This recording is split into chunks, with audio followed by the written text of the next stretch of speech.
we got the Dodge 4x4, the Toyota UFO.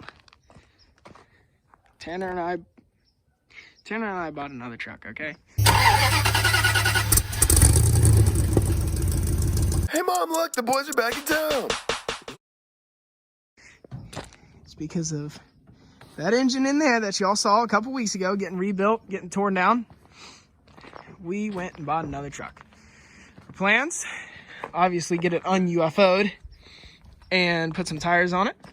Put the engine in it, transmission. Currently doesn't have a transmission and motor in it. Tanner, shine some light in there for me. Yeah. Show the viewers at home what we're working with. We got half a 22 RE laying around just in parts. Yes, we do. Even an oil pan. And oil. It's not a bad looking truck. It's got some dings and dents. We're gonna have to get a new hood. We're gonna need to have the front pulled a little bit on this driver's side. But frame's in perfect condition. Like I said, a few dings and dents. And we got some free stuff. We don't know what it is, but y'all are about to watch us unpack it all. Let's get to cleaning.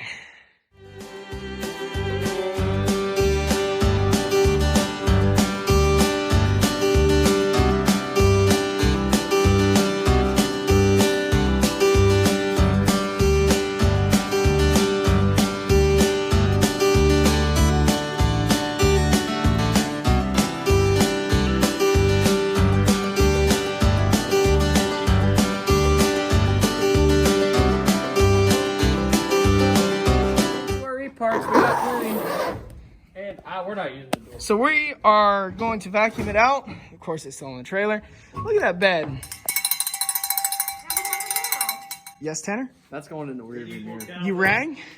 Yo. What's up?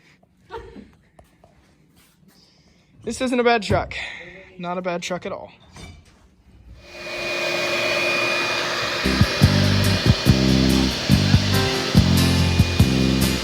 Just a good old boy.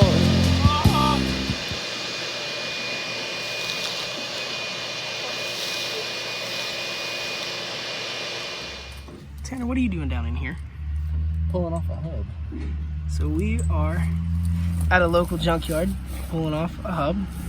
So that way we can put it on ours. We got some tires and wheels.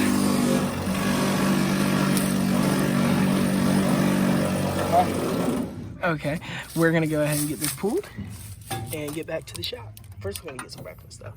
We'll see you in a minute. Definitely. Breakfast. Maybe I should have had breakfast. A little brekkie could be good for me. No, stay focused. Well, we are back. We're taking our hub assembly off. We have one of the tires on in the back. We're gonna put the new hub on, new tires, and hopefully get this thing rolling. No, we're not taking it. We have the tires on. Yes, they are deflated, but it gives it more of a truck look, doesn't it? More of a truck look. More of a truck look. It looks like a truck, don't it? It looks like a truck to me. I think we're gonna need to do some pressure washing so it looks like a real truck. Yeah. Clean it up real good.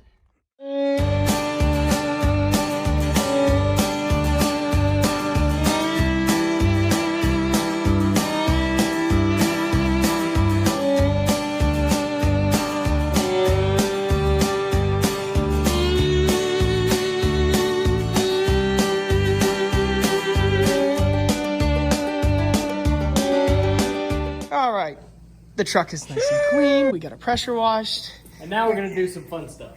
Now, enjoy this time lapse of us pulling it off, And right? try not to wreck it. And trying not to wreck it into something.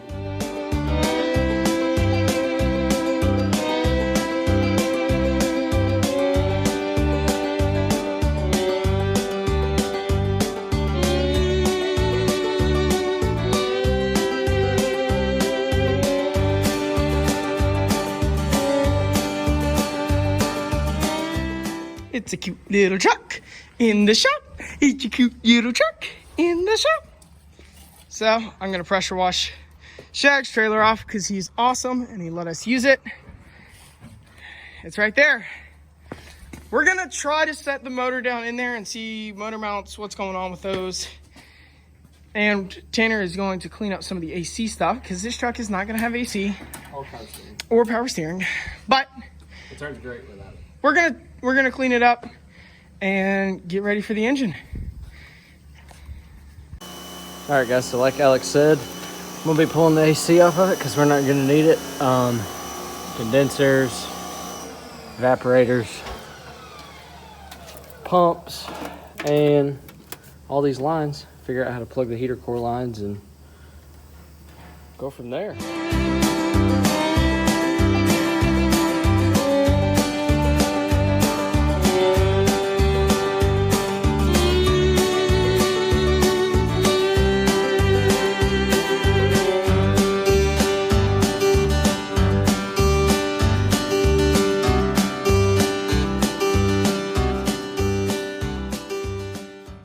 Make sure you don't get into journals. Well, we're really close. We're resting right on the steering.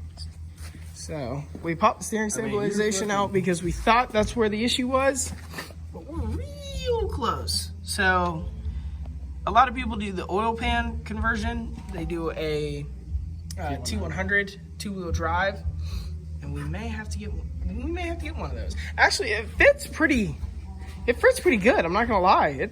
It looks comfortable in there. You're gonna need a hood scoop. I'm definitely gonna need a hood scoop. That is for sure. We're just running with no hood. As the sun is coming down on the shop. We got big things going on. We do have big things going on. So we started test fitting, as you saw. Unfortunately, the motor mounts are just a little bit too wide. So basically what we're gonna do, where they bolt up to the block, we're gonna trim out to where they'll fit around this. They'll kind of sit down in it. We only need about roughly 1/8 of an inch on either side to clear it to where the motor will just basically bolt right in. Then we can figure out the radiator and stuff later. But Alex is gonna work on that, and I'm gonna work on plugging up all these holes for these heater cores and AC lines and trying to tidy up the engine bay a little bit. So Tidy up. We're gonna get to ready? work. all right, guys, so it might be a little hard to hear me because Alex is grinding away over there getting the motor mounts ready, but basically taking the AC line, dropping a spark plug in it with some Teflon tape, and putting this old battery terminal on it because why not? To cinch it down just to pretty much make things watertight in case it rains, so that way water's not flooding into the cab. So I got about 3 more of these to make, and then all the lines going into the cab from the engine bay will be good, and we'll be ready to hopefully get that motor set in place.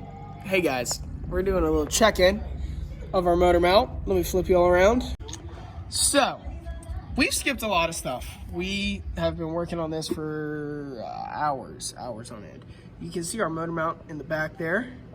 We have one right there. Then we have one on this side. And you see the little bit of gap we have. That's the issue that we're running into. Now, we got to figure out how to make that flush so we can go in and re-weld those to make those solid motor mounts, and then we're looking good. It's sat down in place. This is as low as it'll go. Hold on, I gotta sneeze. Maybe. Hold on. We're just gonna keep looking at this beautiful engine. Okay, I don't have to sneeze. Yes, you do have to cut the hood for these because they sit up so high. But we're so close. It's right there. I can feel it. This is the biggest issue that people have with these because it's a 22RE to a 5VZ. If it was the 3.0, it would just go right in with the different motor mounts. But we're hitting a little bit of a snafu. We will check back in with y'all once we have that ironed out, and we will discuss how we got to this step. So here we have the custom mount engine mounts that we made right there.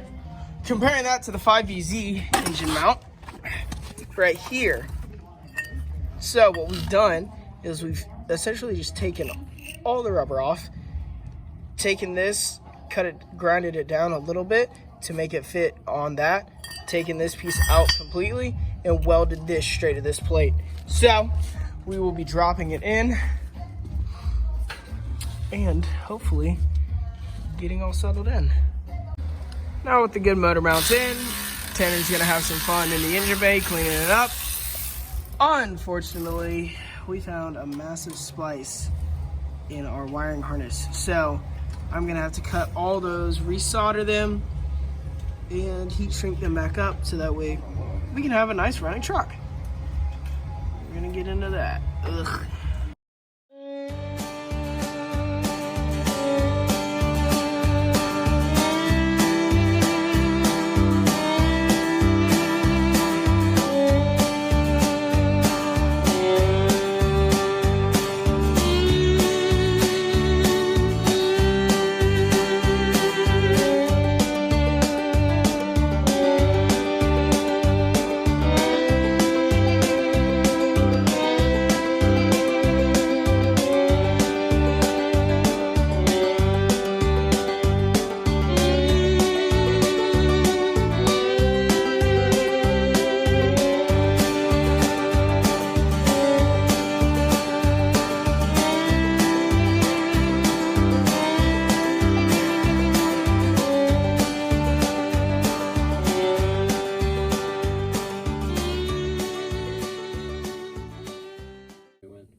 Well, I quit that time lapse. I'm not even gonna lie to you. I thought it would take, you know, an hour or two.